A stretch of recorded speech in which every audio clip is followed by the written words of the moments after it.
this kind of what happens is as soon as they cross the border, if say they're an asylum seeker, they already have money, they're released right at a transit station where it's $15 to get on one of the shuttle buses and go to Tucson, but they are met by these buses that come down from Tucson and they think it's part of the process, part of the processing process. So they tell them get on those buses.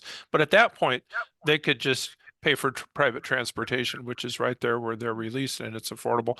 Then they're sent to Casas Alitas up in Tucson, that is a NGO funded facility.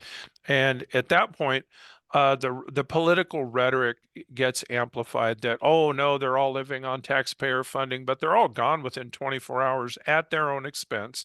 They pay their own airline tickets, bus tickets, they have sponsors, they have an individual that comes and picks them up that's sponsoring them. But there's this rhetoric that comes out saying that they're all here to live on taxpayer funding at taxpayer expense in taxpayer funded shelters.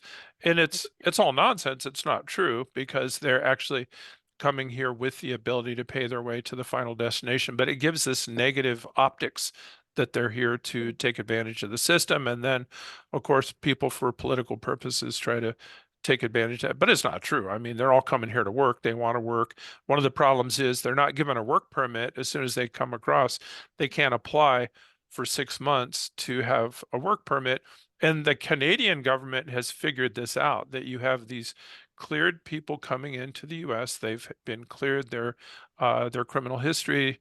They have a sponsor. And so Canada recently offered 25,000 work visas to these asylum seekers that are in the US that are cleared to come into the US, but they can't work for 6 months. So Canada has gotten smart and figured out like, hey, let the US do the initial processing and then we'll import them into Canada and let them work right away. So that's one of the big shortfalls in legislation is they're coming here to work. They're not coming here to commit crimes and steal and rob and murder. They're coming here to work, and I talk to them all the time. And that's one of the things that needs to be handled by Congress is fast tracking some work permit, like a guest worker program. And they used to have that when I was a kid. I grew up here, and if the ranchers or the produce houses needed workers and they couldn't find American workers, it was easy to do the little I-94.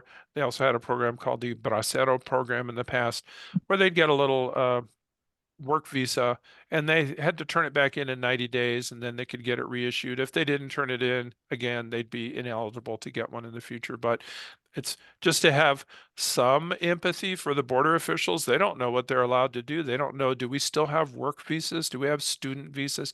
Do we have tourist visas? They don't really know what the asylum process is. So it's just, I know that we just keep saying this over and over. It's something that Congress needs to fix, comprehensively deal with all aspects of it, especially the work permits. That's just kind of goofy that they give them initial paperwork to come into the US, but they say you can't work. Well, thanks. This is kind of the pre-chat going on. As people join our group, we will continue the conversation with Sheriff Hathaway. I'm Vicki Schmidt, and I'm facilitating a part of this event today. And I'd like to welcome all of you that are with us today. Super to have you here. I know there will be more joining us as we go along, but we want to honor the time frame that we have. And we have had, this is our third, or is it our second? It's our second one. And we have some more great things coming up. And we are glad that you're here with us and spread the word. There's so much to learn. There's so much raw, bad information, as Sheriff Hathaway was just sharing. But we start with a bit of scripture, a thought, and a prayer. So I just came from a meeting that was discussing world hunger and local hunger. And of course, the topic we are talking about has a lot to do, feeds into the idea, that's the poor, yeah. The idea of hunger, because so many of those that come are hungry. So this is from the book of Isaiah, the New Revised Standard Version. It says, "Is it not to share your bread with the hungry and bring the homeless poor into your house? When you see the naked, to cover them and not to hide yourself from your own kin? Then your light shall break forth like the dawn, and your healing shall spring up quickly. Your vindicator shall go before you. The glory of the Lord shall be your rear guard. Something to keep in mind always when we fill our bellies, and to remember that many people aren't privileged as we are to have good, healthy meals every day. There's a thought I want to share from Richard Rohr, who is a Franciscan priest. Some of you follow him on his daily thoughts and devotions. Here's what I think is important. The challenge is to imagine a fundamentally different reality, a world in which we recognize and fight for each other's dignity, a world in which we train our hearts to see even the people others might render invisible, a world in which we recognize that we, all of us images of the divine, are bound up in the bond of life with one another. And here is the message. And our hardest and holiest work is not to look away. Our hardest and holiest work is not to look away. We'll share a prayer. This is a prayer for courage to do justice. And this comes from the presentation, Sisters Communication. O Lord, open our eyes that we may see the needs of others. Open our ears so that we may hear their cries. Open our hearts so they need not be without help. Let us not be afraid to defend the weak because of the anger of the strong, nor afraid to defend the poor because the anger of the rich. Show us where love and hope and faith are needed, and use us to bring them to those places. And so open our eyes and our ears and our hearts that we may be able to do some of the work of peace for you. Amen. And this comes from Alan Payton from South Africa. He's part of a United Methodist hymn. So again, we open our eyes and ears and hearts to the messages of today.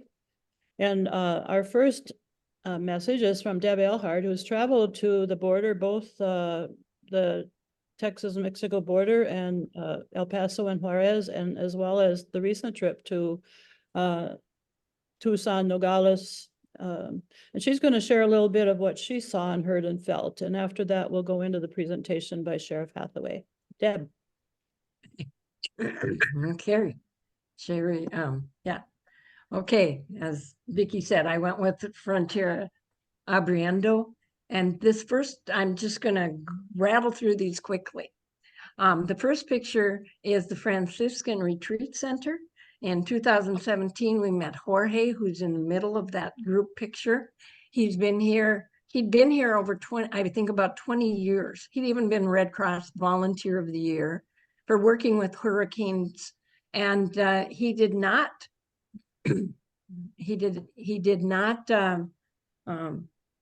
do anything different, break any laws, but ICE showed up at the doorstep, and his wife and oldest son, he was not home, were deported back to Colombia. And he has been there now in that retreat center for over 7 years, trying to get asylum. That retreat center is a sanctuary, so it is a safe place. That's why he can't leave. Okay, next is, Carrie, are you there? You can go on to the next slide. Okay. This is a gentleman giving us a tour. It's an old school, and it's become a shelter, and they feed people there. They give them housing for just a few days till they can get their transportation set up. This is in El Paso. And this is a mother and her sons. They're getting some clothing because, of course, many of their clothing, especially those who came across the desert, is pretty tattered. And also it may not be appropriate for what part of the United States they're coming to. So we helped with some of that. Next slide. This is in 2019. On the left, you'll see a typical Juarez street. And I don't have a picture of the shelter. There was a small shelter. And the women were all Central American. They were sequestered there with their children for their safety and security. It was a hazard that anybody would know where they were. And we'll go ahead and then we'll skip back, Carrie, quick. So what we did was they fixed us. Carrie, can you Okay. go on to the next slide and then can we skip? Oh, yep. And you can see the green bowl of soup. After we heard their painful stories of how they got there, they served us soup from the donated, and it's soup that they would have had in their country. And we all cried in our soup that day, I will tell you. You can go back now. Then you see a picture of us in a much larger facility. It was a big factory. I think it housed about 1,500 people. It was also fairly short term, but we used some grant money, got some food, prepared the meal, and fed them. Go ahead to the next one. There's another Casa del Migrante. That's another facility. Very nice. That's a pretty nice one. Go ahead. Then there are the people who couldn't get into shelters, and they're waiting for their, well, at that time, they were waiting for their credible fear interview, which I think they've changed around now. And it was cold. I could not warm up that day. It had been 32, 33 degrees. So we brought caps, mittens, socks, things to keep them warm. They were living in a park together as a community. It was safer to be together. Actually, the clothing there on the line is from the last shelter, but in the park, the women were washing their clothing and hanging it on trees and hanging it on fences. The next and the lower left picture, we were gathering together small bags of personal supplies because they want to keep clean. And so we had soap, toothbrushes, toothpaste, that kinds of things. Some of our group played games with the kids, and we heard some of their stories. So that was amazing that they were out on the street. I do not have pictures of the people who were on the streets, not in the park. And that's a very dangerous place to be in Juarez. Go ahead. This is now in 2023, and this is in Nogales, Mexico.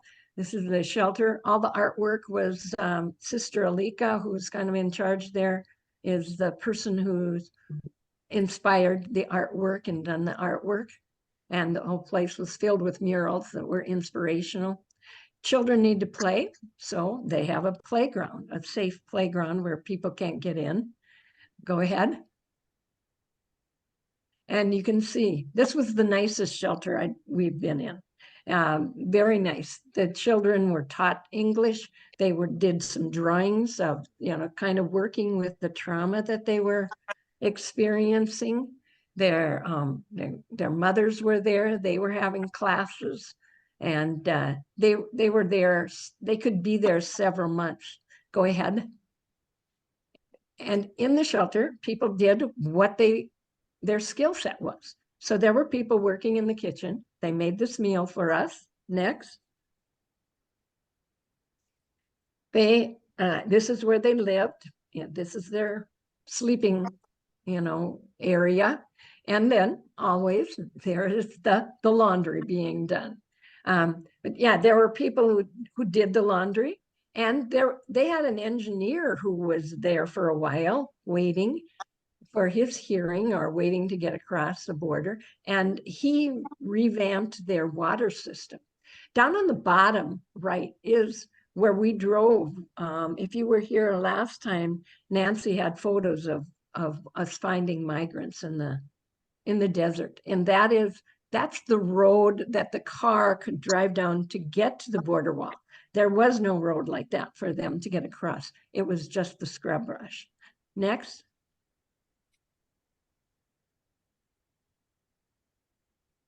Yeah. There we go. And on the left is a family that we came across, and they had been fast-tracked. They were going to stay with a relative or a sponsor, one or the other. And it was very warmed our hearts to see this photo of them in the airport taking off. And you might wonder, well, what can we do? We're just this tiny little congregation. Ours is a tiny little old congregation, elderly people. We made cards, and through Lutheran Immigration Refugee Service, now Global Refuge, we made Christmas cards. People enjoyed it and sent them to the detention centers. I don't have pictures of the detention centers. They were not fun places to be. It was not a fun place to be, and they wouldn't allow us, of course, to take pictures. And the last time I was in a detention center was 2017. After that, they really did not let us enter the detention centers. And we weren't in the worst of them, you know. So anyway, that is just a touch of what do they do when they get here after they've, you know, when they're sent to a shelter, and where do they go? And you can see the shelters vary greatly. Okay, I think I've used up my time. Thank you, Deb. And I would like to now turn it over to Carrie, who is going to introduce our very esteemed guest for today. We're so glad to have you with us, and your wife. If we look kind of weird here, put the headphone in between us so we can both hear. 41 years of marriage, that's okay. That's good. Yeah, I had the privilege of visiting with Sheriff Hathaway when we were in Nogales, and that was my first trip to the border. The only trip that I've had so far. I look forward to going back, and that trip really made an impact on me, learning about what has happened in that community and what I saw in that community, the different people that I was able to visit in that community. The things that I saw will stay with me for my entire life.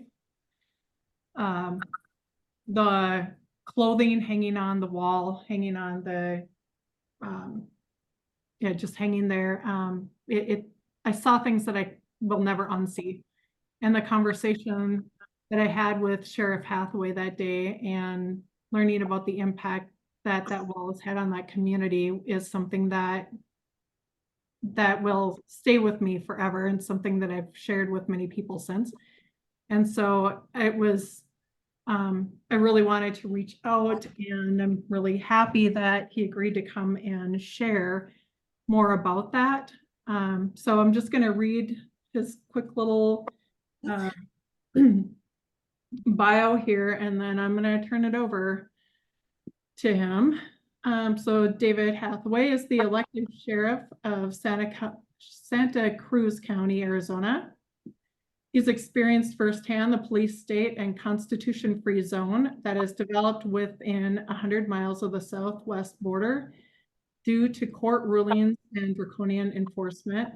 This county borders Mexico and has the largest international ports of entry of any county in Arizona, and the largest border patrol station in the United States. David is a member of a 5-generation ranching family that has been living in this border area long before Arizona became a state.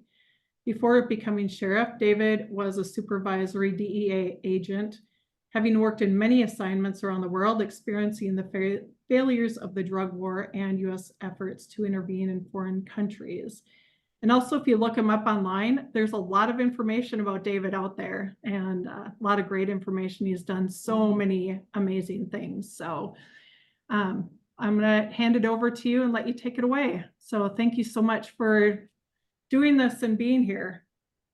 Well, thank you so much, Carrie. I got a few topics jotted down here to touch on, but I want to leave a lot of time for questions. So people may want to diverge a little bit from what I'm talking about, but I'm just going to touch a little bit on the panorama. As Carrie said, this county has the largest ports of entry with Mexico. There's the city that's the county seat of this county is called Nogales, Arizona, and there's a sister city in Mexico, in Sonora, Mexico, called Nogales, Sonora, Mexico. So it has the same name on both sides of the border. And colloquially, we use the word ambos Nogales, which means one community. And it's kind of, or what as we would say in Spanish, una comunidad desafortunadamente dividida por la frontera, one community unfortunately divided by the border. Carrie mentioned that 100-mile zone. If you're not familiar with this, we not only have problems right on the border fence, on the border line, but the Supreme Court has unfortunately ruled in a series of 3 cases that CBP has what's called extended border search authority within 100 miles of the international boundary. This means they don't need probable cause to pull you over, to interrogate you, to stop you, to do a search. And what does this mean for the US? Well, 2/3 of the population of the United States lives within that 100-mile zone from the border. So that would include places like San Diego, San Francisco, Los Angeles, because it counts the water boundary, also the international boundary.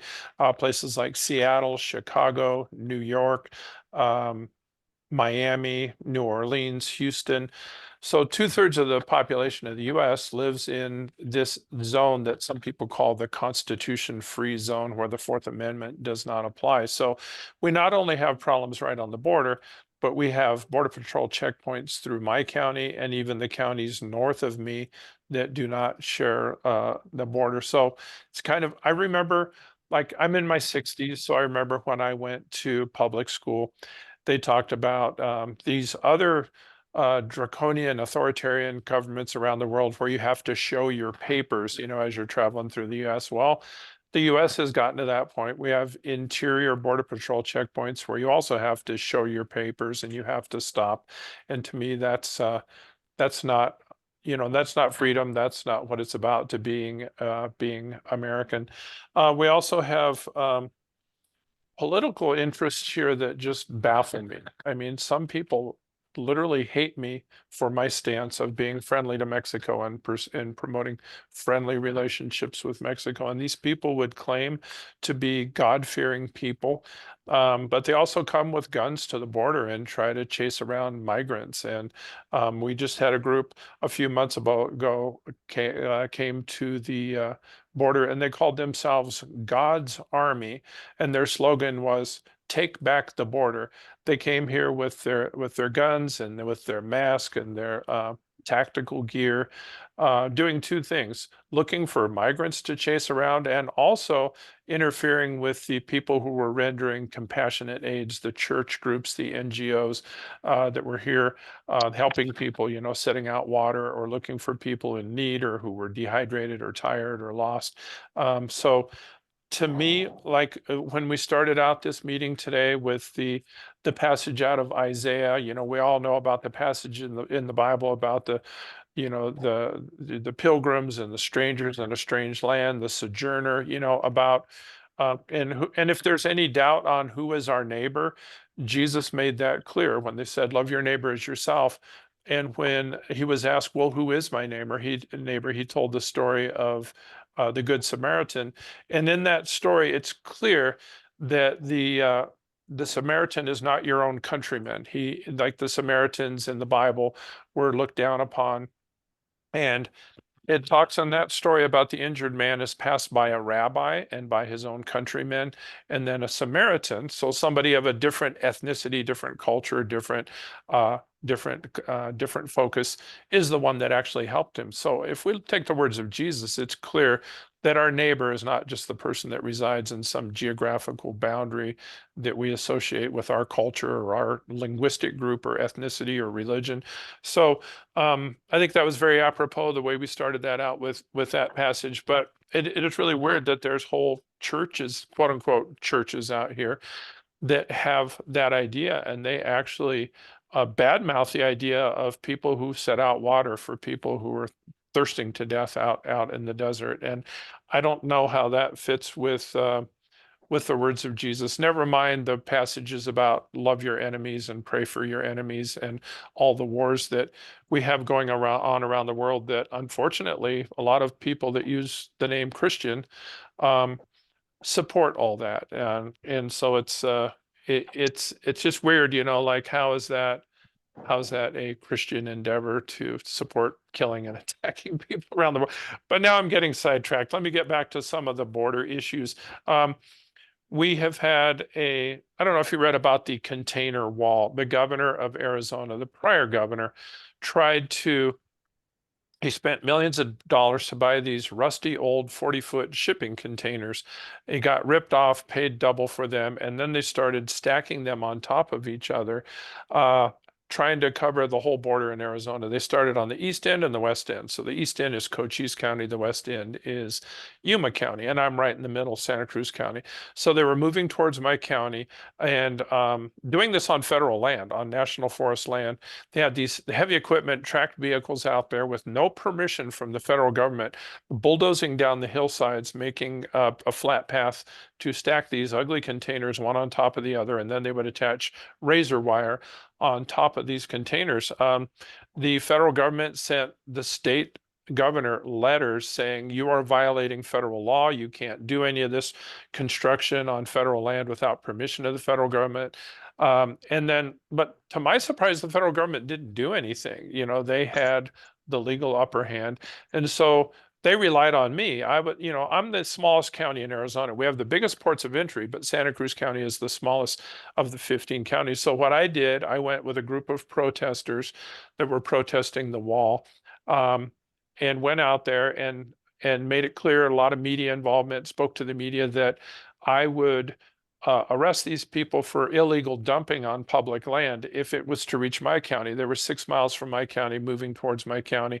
Had this brave group of protesters, unarmed, just sweet people out there, standing in front of the heavy equipment, and then they actually got them to stop, and then they came back during the day and tried to do this at night. And so there was one of these Tiananmen Square type situations where protesters at 3 a.m.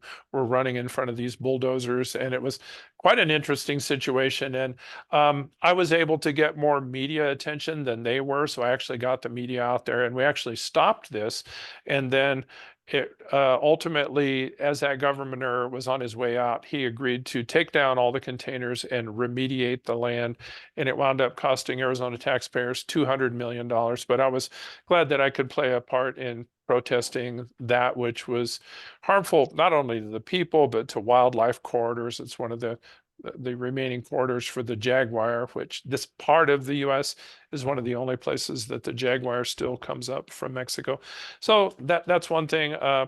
Another thing, not so much related to the migrant thing, but that I was involved in, they had a big surveillance blimp that they tethered over the city of Nogales, 2 miles from the border. It had downward facing video cameras. So this is more a civil rights issue here, where Americans were being spied on, and me as the chief law enforcement officer for the county, because the sheriff is chief law enforcement officer for the county, and even the federal government is supposed to ask my permission or tell me what they were doing. They didn't inform me about this. They didn't inform the city of Nogales, the Santa Cruz County government, the police department in Nogales. So it was totally secretive, and I did a lot of media interviews on that. And if you go to YouTube, you can see them. There's a good one on PBS that did that, where I explained to them how there was 3 neighborhoods in Nogales, Arizona, American neighborhoods, that were getting spied on by this blimp, but it was ostensibly there to look for migrants, although it was tethered 2 miles from the border, right in downtown Nogales, Arizona. So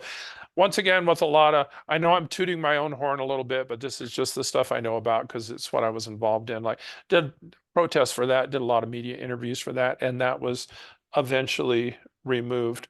The migrants that come here, they want to work, and kind of a little bit of the pre-chat. I don't know if you were all listening. We were talking about how there's this negative rhetoric about the migrants and the asylum seekers that go through the initial processes at the border, and then they go into like an NGO type of facility. There's, in that little slideshow, there was the mentioning, kind of showing some of the ones in Nogales, Sonora, like there's the Kino Border Initiative and the Juan Bosco House. There's one in Tucson called Casa Alitas. And what happens is NGOs have arranged for transportation for initial processing for the migrants, the asylum seekers that come across the border, to transport them to Tucson. And there's a lot of negative political rhetoric that comes out about this, saying that they're all coming here to go on welfare and public assistance. But what they don't tell you is that they all have the money to go to the final destination. They do pay their way to the final destination. When they're released right across the border, they are pointed to the NGO buses and they're told, go get on those buses. Although there are private shuttle services right there, and they do have money, and they have to have a sponsor, and they have to be solvent. They do have money, and they do wind up paying their way to the final destination. So they go to Casa Alitas up in Tucson, and then they're gone within 24 hours, paying their own way to their final destination. But there is the suggestion that they're being imported to be put on the welfare system, which couldn't be farther from the truth. They do pay their way for the final destination. They do have sponsors in the US. One of the problems with that, I mentioned on the pre-chat, is that on the asylum things, they're not allowed to work for 6 months. They can't get a work permit for 6 months. This is something that Congress needs to fix, because they're coming here to work. Despite what certain angry political people say, they're not coming here to rape, plunder, pillage, rob, murder, whatever, cause mayhem. They're coming here to work.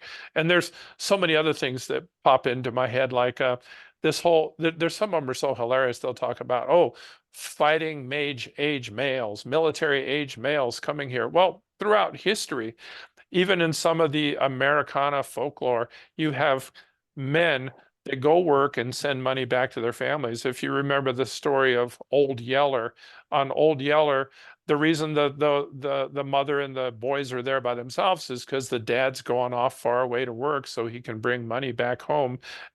This is just throughout history, this has happened. If you are familiar with the Laura Ingalls Wilder's book, like Little House on the Prairie, for a long period of time, the dad, Pa, in that story, had to go away to get a job and send money back to his family. This is a time-honored tradition throughout history that men need to go and make sacrifices and to earn money to take care of their family, support their family. So this is what you have with migrants coming here. But when you have these guys coming here that are working age to go to do the roofing jobs and the landscaping jobs and construction jobs and send money back to Mexico, and you see big lines of people at Walmart and MoneyGrams sending money back to their family in Mexico, it is all recharacterized kind of cartoonishly, that they're all coming here to do some kind of invasion. It's like a military invasion, and somehow they're going to get the green light and start killing and slaughtering everybody. I'm kind of like rambling all over the place. So when I wrap this up, feel free to ask questions about any of these things.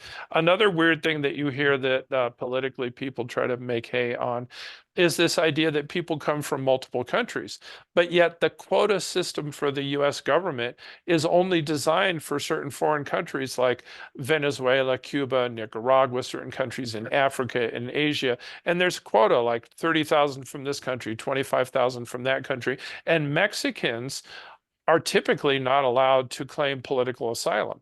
That Mexico is not considered to be an area of political persecution. So what happens, these politicians go to the border and say, look, we have migrants coming from all these countries all over the world, but yet that's the way the US government created it. They said, we have quotas for all these countries around the world, but we don't consider Mexico or most Central American countries to be in that category of political persecution. So it's kind of, the US government causes the problem on one end, and then politicians come and complain and say, oh, it's an invasion from these people all over the world. But it's just people meeting the requirements, the incentive, and coming in on that. And I'm going to try to start talking quicker to get to some of these things.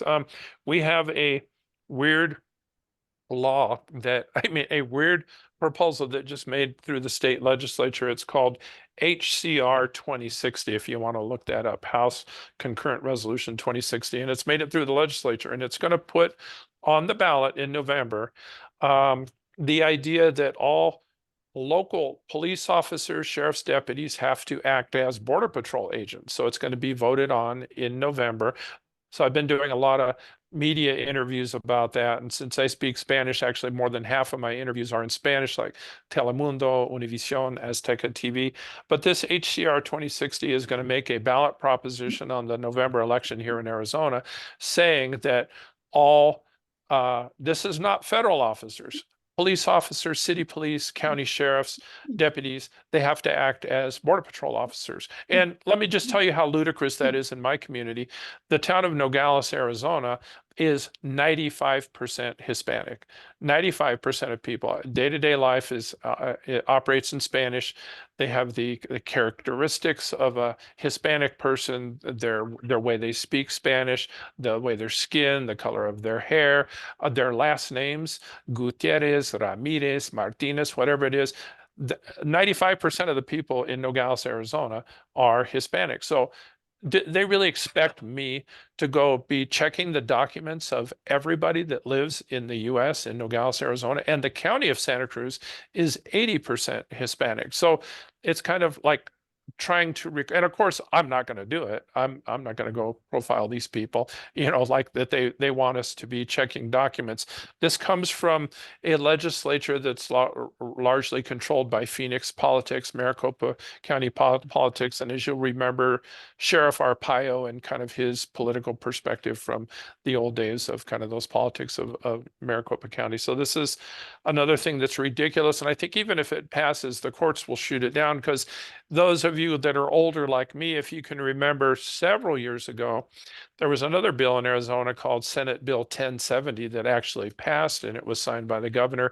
And it said the same thing, that county, city, and state officers have to act as Border Patrol agents and arrest people for federal crimes. And the courts, that went up through the courts, and it was found to be almost entirely unconstitutional that you can't require state and local officers to do that. Somebody mentioned in the pre-chat the Biden executive order. I think this is not a good idea. This needs to be dealt with by Congress, like to figure out how to have work permits and how to have the processing at the border. And the main problem is the work permits, and also I think it would help if they had immigration judges right at the border to make these decisions in an expedited way right at the border. But for those of you who don't know, not to get too contrary with Biden on this, but I think, like they say, between the primary and general election, politicians try to move towards the middle. Well, since Biden's going to be the presumptive candidate for the Democrat Party, he's trying to speak more the way the Republicans speak. He's trying to talk more towards the border is a crisis, the border's a war zone, which it's not, by the way. Our crime statistics here are lower than the statistics for Tucson or Phoenix. It's lower than the average for the state of Arizona. But what it says is, if the daily requests for visas / asylum reach 2,500 or more, then the processing will be shut down until it gets below 1,500. Now, the problem with that is it's been for the last 2 years, the numbers have been over 2,500 per day. And to go back to when it's been less than 1,500, you have to go almost 4 years, go back 3 years and 9 months since it touched that low point. So it's kind of creating a permanent, almost like that Title 42 type situation, that it's going to be impossible for people to meet those requirements. And another thing, those of you that are familiar with, what was it called, Operation Streamline, what it's going to do is these people will all get a criminal record. And then if they come in trying to claim asylum, they do this under Title 42, they just did expedited deportation with no processing. But now what they're going to do is spend time processing them, but for criminal charges, illegal entry. So illegal entry is a criminal charge. And then what you do is now you have a criminal record for these people. And if they ever come back again, they're going to say, you are a criminal alien. And so then you start getting this rhetoric that all these people coming across, they're criminal aliens. They have prior criminal record. But all it is, it means they tried to make an asylum claim once before. They run them in mass up to Tucson District Court. They'll have 100 people in the room with one defense attorney representing everybody, and they tell them all, plead guilty, and then we'll let you go back to Mexico. So then they all have a felony conviction, and they're considered a criminal alien in the future.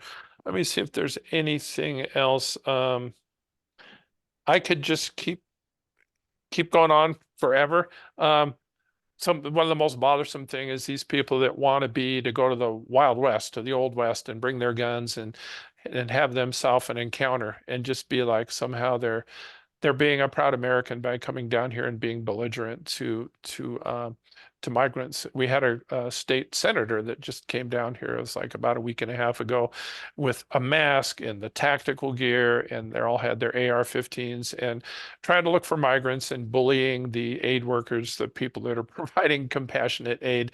But I think I've rambled here enough, and I think I'll just let it go to the Q&A time. And if anybody has questions for my wife, Karen, she's there crocheting. She crochets her little animals.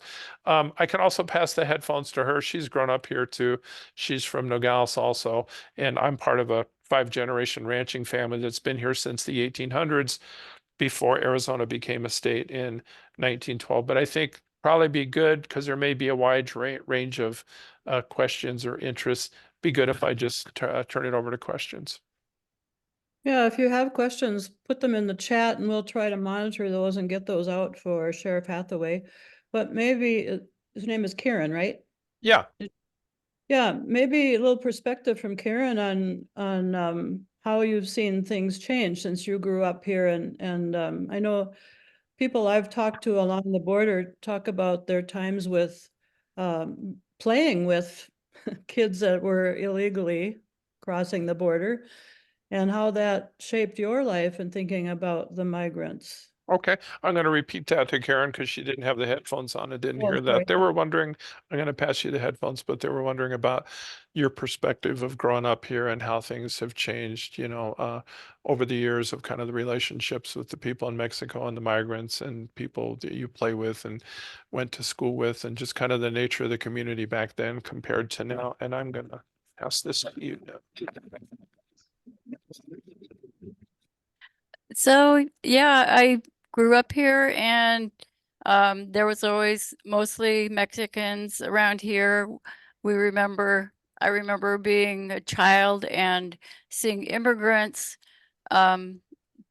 say, passing by through our neighborhood, and my parents would go and give them a sandwich, and then, probably up the road, Border Patrol would pick them up or whatever.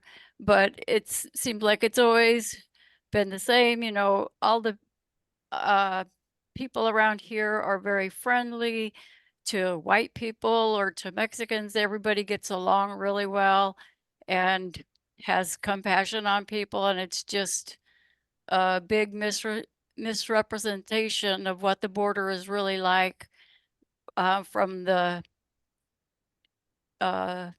national news, of acting like, oh, there's a big invasion. Like, we've always said, yeah, people will come to a country where there's more opportunity than where they live, and then it's been just cut off for the past couple of years. And so, there's not just, it's not a big problem. And then they make it where people can buy things cheaper in the US because they can work and produce things and make things cheaper, work in restaurants, hotel industry, building industry. And even if it's just for them to come and work and then either go back or send money back to their family, it only helps the US. And I heard the government saying that during the COVID era, that things were even more inflationary because they didn't have those people helping out our country. And yeah, it's just sad the way that they're going on this. So the economics of Nogales depends a lot upon people coming over to work and buy and spend their money and send it elsewhere. Right, exactly. Both the immigrants and then the people who have visas, they bring so much money into our country. They will, when they have their visas, come over here and buy things, do recreational things, go to hotels and things that really add so much to our state, to our country, to our local city economy, where, yeah, it's just was really a mess when they tried to close it down totally from people entering the country along the Mexican border. We're talking about mainly people of Hispanic descent, mostly Mexicans. That's who you're talking about mainly. Yes. What about the Venezuelans and the Nicaraguans and the Guatemalans and those that are also coming across? What is your perspective on that? Well, I think all of them want to come to the United States, be part of our country and work. I don't think that they're, as far as I know, coming here to get on welfare and to become, you know, Democrats so they can vote for Biden and stuff. I don't really think that that's their goal. That's almost funny. I mean, it is funny, but people think about those things. Sorry. Right. Serious subject, but it does strike me as funny. Yeah. What people conjure up by false news that is coming to us by the naysayers, people that don't want those people interrupting our life, I guess. Right. Not realizing how much they add to the so many areas of life in this country, culturally, and what they know, the skills that they have that we often don't have enough people to fill. Right. And the children, you know, but there are those that come from, I have a mosquito here. So if I'm going like this, it's because it's winging around my ear. Yeah, that made me forget what I was going to say. Well, maybe others of you want to ask some questions of Karen or David while I kill mosquitoes. Well, I was also thinking about that, those economics and how that was played out, but also services, and just kind of piggybacking on that. I think, remember you guys talking about that when I was down there before, and how services were kind of shared before that wall went up, and how that really affected, you know, just fire services, ambulance services, you know, not being able now to just kind of freely go back and forth to get to people and help people when Right. they're in need. Right. That's true. Some of the questions are, so you're saying there is not a crisis now on your land? No. Right. Yeah, the only crisis I can see is just the federal government becoming more of a police state around here. I just want to comment, I was down there with the group in October last year, and when we were in Nogales, there was a big celebration. We were down there about the time of the Day of the Dead, and my brother, who also went on the trip, was with me, and we spent the evening walking around Nogales.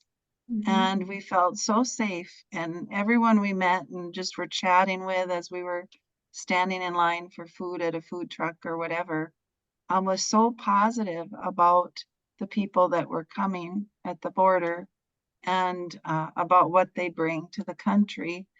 And a lot of them were very involved in different humanitarian efforts at the border. But yeah, the peacefulness of the evening was just really apparent, and so at odds with what you see in the news.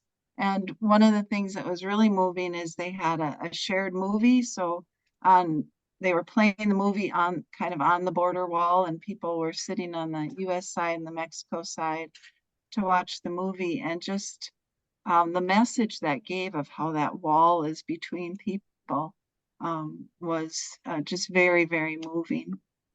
Yeah, that's just so true. And um people in our community just, we don't see any, oh, this is a big tragedy, the big crime. My husband and I, we'd much rather our children be walking on the street in Nogales at night. Like, you feel very safe, compared to anywhere else in Tucson, Phoenix. Yeah, we wouldn't want them walking the street up there, but yeah, everyone feels very safe. They don't think that this is a crisis. There's a few political people who will just jump on board because they think, oh, this is going to get us more money or something like that, or they're going to get more fame. But for, just most of the people, yeah, that's just a bunch of nonsense what they're saying on the news. Yeah, unfortunately, there's a lot of people who are believing that nonsense. So we Yeah, need to yeah, keep it's working sad. to change that.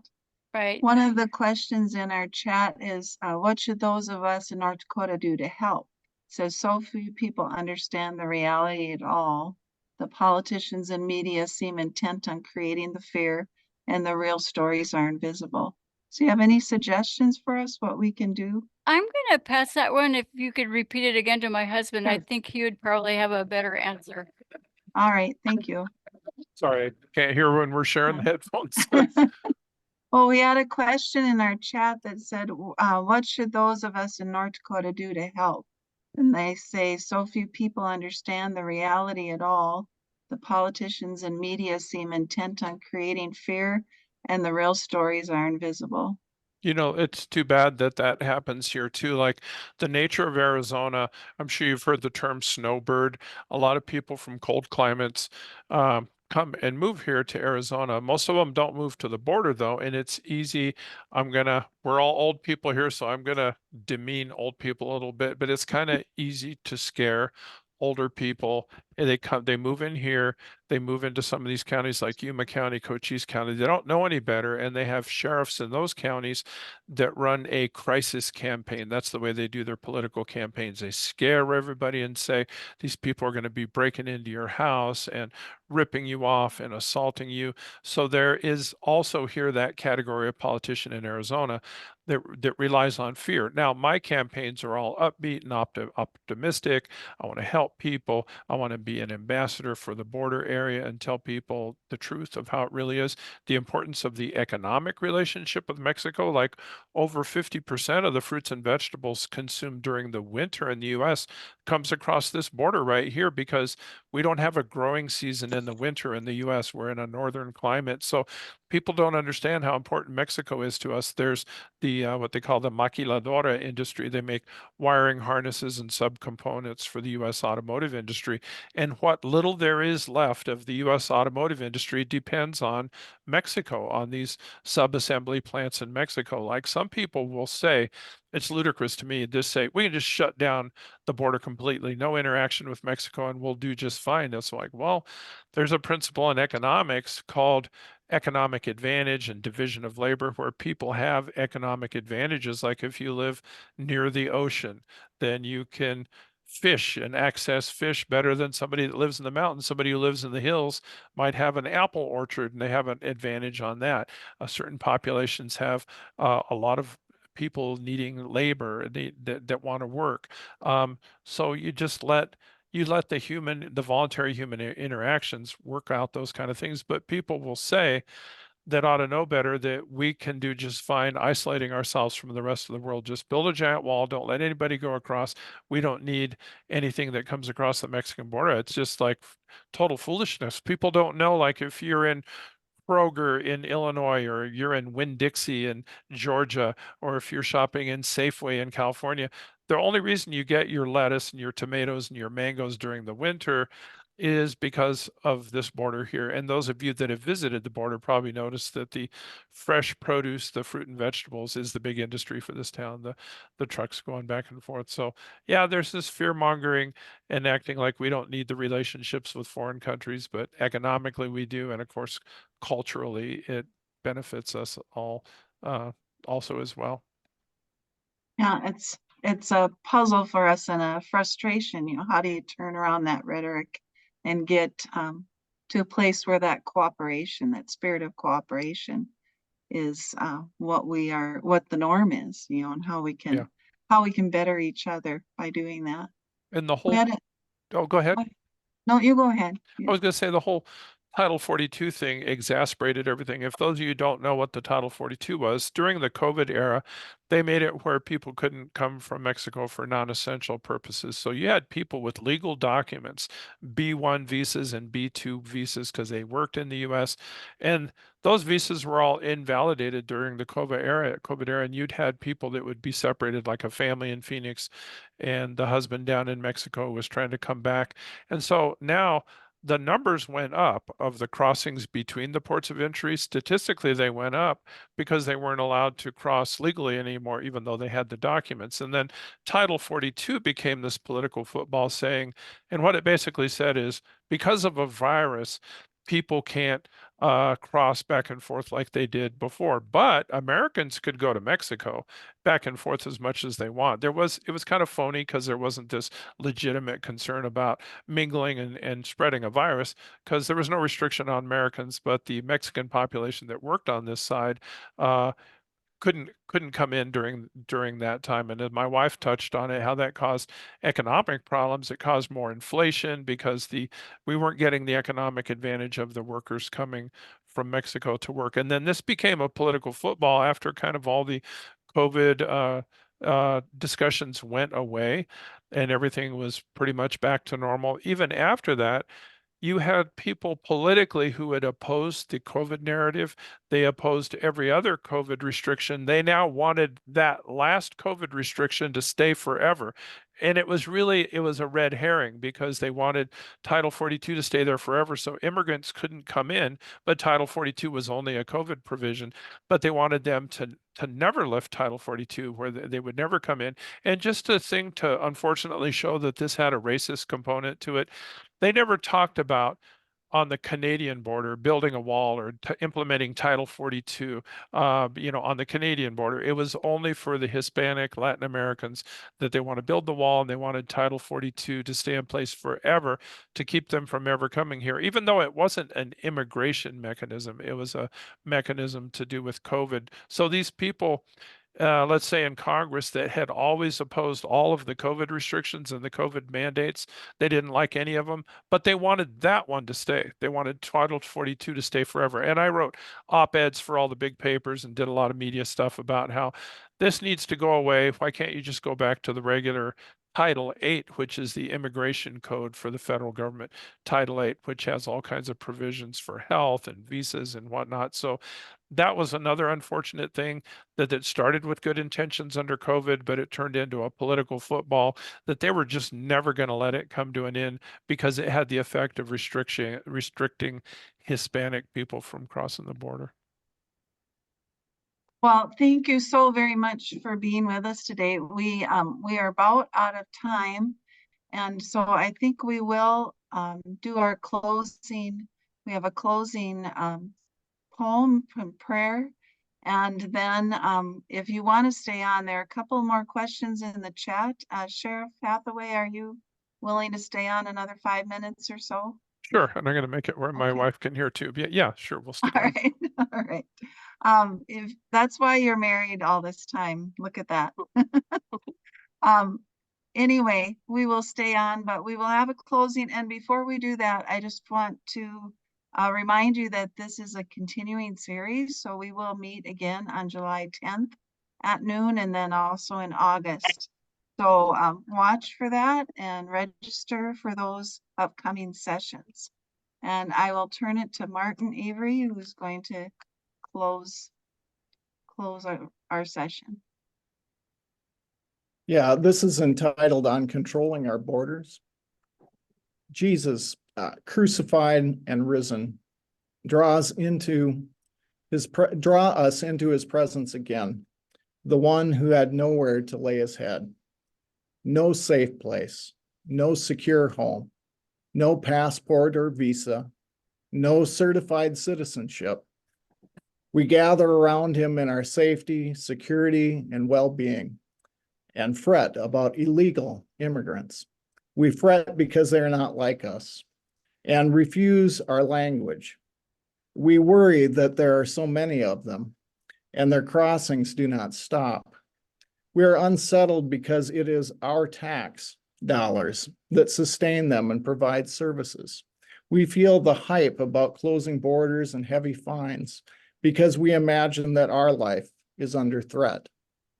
And yet, as we know very well, we all of us, early or late, are immigrants from somewhere, from elsewhere. We are glad for cheap labor and seasonal workers and seasonal workers who do tomatoes and apples and oranges to our savoring delight. And beyond that, even while we are beset by fears and aware of programmatic costs, we know very well that you are the God who welcomes strangers, who loves aliens and protects sojourners. As always, we feel the tension and the slippage between the deep truth of our faith and the easier settlements of our society. We do not ask for an easy way out, but for courage and honesty and faithfulness. Give us ease in the presence of those unlike us. Give us generosity amid demands of those in need. Help us to honor those who trespass as you forgive our trespasses. You are the God of all forgiveness. By your gracious forgiveness, transpose us into agents of your will, that our habits and inclinations may more closely follow your majestic lead, and that our lives may joyously conform to your vision of a new world. We pray in the name of your Holy Son, even Jesus. Amen. And thank you, Martin. If You're you welcome. need to leave now, we certainly understand. If you'd like to stay on for another 5 minutes or so, we'll go through we have a couple more questions in the chat. So, Sheriff Hathaway, one of the questions here is, there was a question about if you have a sense of how many Border Patrol agents there are in Santa Cruz County versus law enforcement. Oh, you're muted. There you go. Thank you. There, Yes, there I you have go. run the numbers on that, and the federal agents outnumber local officers 30 to 1. So there's 30 federal agents for every one of my officers. So that's another reason it's kind of ludicrous when they suggest through legislation that the local officers should be acting as Border Patrol agents. The function of a sheriff and the sheriff deputy is two things: violent crime and property crime. That's it, and then if you add all this evolving world of federal, regulations concerning the border, just because I happen to be on the border, it's just ridiculous to impose that kind of an expectation, especially since the federal agents way outnumber us. I think in the little bio that was read before I came on, this county has the largest Border Patrol station in the U.S. and the third largest Border Patrol station in the U.S., even though this is the smallest county in Arizona. And I have a very small department. And we have of what's called sworn peace officers. We have, I think, 38 right now to cover, 7 days a week, 24 hours a day. And that's fine. And it's adequate for this county. But to try to suggest, as is being suggested now by this law that's going on the ballot in November, that we also function as Border Patrol agents, and that I'm expected to check the papers and the documents of everybody that interacts with the police to see, in a county that's almost entirely Hispanic, that everyone speaks Spanish, to check your immigration status. It's just ridiculous and kind of overtly racist. Yes, very much so. There's also a question if you would speak to the drugs, when you hear about the drugs coming across the border. Yeah, Is there's that something you experience? there's a kind of a conflation, a merging of trying to conflate the idea of immigrants coming here to work with the drug shipments. Yeah, there is drugs that come through this county. Fortunately, we don't have a big drug usage problem in this county, but we have a large port of entry, so there are drugs that come through. But there's trying to conflate and merge the idea that all the immigrants that are coming in here to work are also importing drugs and fentanyl and all this. And it's just like two completely different phenomena. You have, drug organizations that exist in a different world, and you have the migrants that are very humble, God-fearing type people, just hardworking, want to take care of their families. They're very, very, easy to deal with and friendly and gracious. So yeah, there is the drug thing, and as was also read in my bio in the beginning, maybe I'm a little bit cynical or jaded on this issue, but I did a career with DEA, the Drug Enforcement Administration. I transferred 8 times in my career. 8 of those years were in South America, 5 years in Bolivia. We have one of our daughters was born in Bolivia, 3 years in Paraguay. One of our sons was born in Paraguay.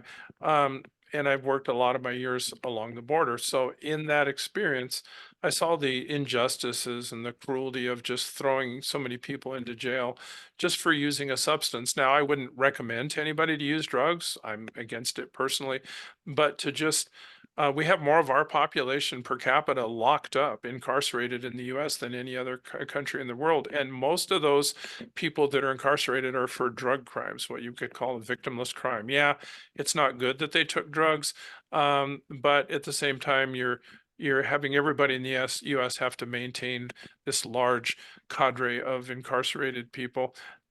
So I've heard this statistic that of all the countries in the world, the US has 24% of the incarcerated people for the entire world are incarcerated in the US. So that's kind of, yeah, I don't believe in, abusing substances, personally, I'm not in favor of that. Our body is the temple of the Holy Ghost. But to try to legislate morality and just lock people up because they're using a substance. And if I can go back a little bit to alcohol prohibition, which lasted from 1920 to 1933, so for 13 years. And during that period of time, Americans supposedly learned the harm that comes from trying to prohibit a substance, and this resulted in drive-by shootings, a lot of gang violence, and it also resulted in stronger forms of the controlled substance. This always happens when they banned alcohol. Then people weren't going to import beer anymore from Mexico or Canada. They were going to import whiskey and gin and vodka because it's more dense, it's less risk, less detectable. The same thing happens with drugs. When they made drugs illegal, then they start importing more concentrated forms of the drug instead of marijuana. Then it's sensimilla or hash oil, and and rather than raw opium, like the Asian community before drug prohibition smoked raw opium, but now they import heroin and then fentanyl because it's much more potency in a much smaller package and it's harder to detect. So drug prohibition, just like alcohol prohibition, results in stronger, more potent versions. Like before alcohol prohibition in 1920, the preferred alcoholic drink of Americans was wine and beer. Wine and beer, both of them low alcohol content. Now, after that, the drink of choice for Americans changed to whiskey and gin and vodka and cocktails. Why? Because during alcohol prohibition, they were smuggling mainly the more concentrated versions of alcohol. So it results in harm to society. So like I say, maybe I'm cynical and jaded on that subject, but yeah, there are drugs coming in through this port of entry, through my county. But I think that drug prohibition and criminalizing people, putting a substance in their body isn't the answer. People need a change of heart. Thank you so very much. Thanks for sharing your experiences and your insights. We could talk to you for hours, I think, but thank you so much for sharing your time, and thank you, Karen, for being with us as well. And hope to see you all back on July 10th. Did Oh, yeah. Kathy, did you have a question, Kathy, that you wanted to ask? It's fine. Okay. I think you should know that in North Dakota we have very few border patrols, and I think that has to do with race. more than need. Our law enforcement is begging for Border Patrol help and gets nothing. Yeah. Right. I It's always all find political. it fascinating, the difference between the northern border and the southern border. Yeah. Definitely, It's just, racism going in that issue. Yeah, they never say build a wall on the Canadian border, No. and that's the difference. It's the racial aspect. And Right. during the pandemic, the exceptions for people from Canada coming in were so different than on the southern border. Yeah. I mean, we opened the border within 3 months in Canada. And the number of overstayed visas, the number one where they're from is Canada. And we don't hear about that. right. Well, Karen and I have never been to Minnesota or North Dakota, so Oh. maybe someday we'll figure out how to come visit you Yeah. guys. That would be fun. Please do. Please do. Thank Yes. you so much, everybody. Thank you. Thank you. Thank you so much for your time and sharing and taking, sharing all this information. I really appreciate it. It was fun. Thank you. Thank you, Carrie. Thank you.